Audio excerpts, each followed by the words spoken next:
Everyone, today I'm going to be doing a Carlson versus Pete Buttigieg 2028 presidential prediction.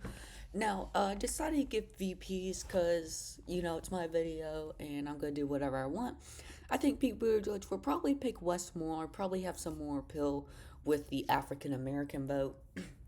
White Tucker Carlson we'll probably pick someone inside the Trump administration. I mean, it could be Pete Hegseth. I really only gave him Pete Hegseth for the memes, but I wouldn't be surprised if he picked someone more like Marco Rubio, since Pete does seem to be pretty pro. Tucker Carlson did not like the bombing of Iran, and Pete seemed to like it, but maybe Tucker Carlson picks Pete to make sure that he keeps the more conservative base, and Tucker Carlson moves to the more moderate right. Anyway, let's go ahead and get started with this presidential prediction. So I'm gonna go ahead and start off with all of the safe states in the scenario,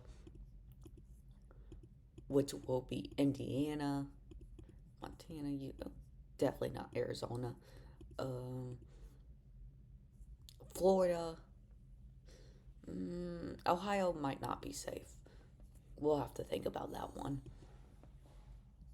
Now the safe states for Pete Buttigieg and Westmore, Colorado. I would not be surprised if New Mexico moves into the safe state column in this election. DC, Delaware, New York might move. New Jersey might move back into the safe column. Not too sure about that. Illinois. Okay, now I'm gonna get to the likelies, which I think Minnesota, Virginia, New Jersey, New Hampshire, and that's probably all. All goes to Pete Hegseth. Pete Buttigieg and Westmore by around 7, probably around 8%, 8 or 9%, somewhere around there. Actually, I wouldn't be surprised if New Jersey leans back to the safe column in this scenario. Uh, I do think Texas does.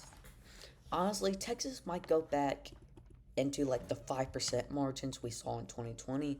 Would not be surprised by that. I do think North Carolina still does stay with Tucker Carlson and Pete Hegseth, and so does Ohio. And now we'll go on to the other states, which I do think Westmore would be able to help Pete Buttigieg win Georgia by around that 2 to 3% margin. Um, I do think that they would be able to win Pennsylvania by around 2% and be able to win Wisconsin by around 2%, Michigan and Pennsylvania going them by around 1%. I do think they win Nevada by around 1%, and I also think they win Arizona by around 1%. So we see here they completely blow out Tucker Carlson, Pete Hegseth, with 303 electoral votes to 235. Anyway, thank you all for watching, and peace out.